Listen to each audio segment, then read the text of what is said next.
ఈరోజు మనతో పాటు స్టూడియోలో ఉన్నారు. ఫైర్ బ్రాండ్గా పేరు తెచ్చుకున్న మన గీతా నాయుడు గారు.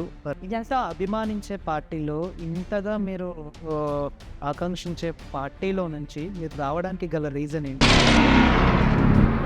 మన భారతదేశం స్వాతంత్రం వచ్చి 78 సంవత్సరాలు. ఎందులో డెవలప్ అయ్యాం?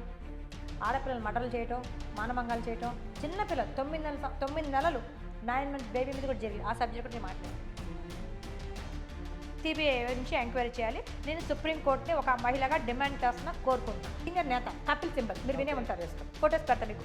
ఆయన పెద్ద లాయర్, బయట కాంగ్రెస్ లీడర్ పక్కన పెట్టాడు, నాకు అనవసరం అది. పెద్ద లీడర్, లాయర్ సుప్రీంకోర్టులో డబ్బులు బాగా తీసుకుంటాడు సార్, లక్షలు మస్తు సంపాదిస్తాడు, ఒక కేసుకి మస్తు వస్తుంటాయి. ఆయన ఆడపిల్లలంటే చులకన, సిగ్గులేదు. సుప్రీంకోర్టులో నవ్వుతున్నాడు, సిగ్గుంది ఆయనకి.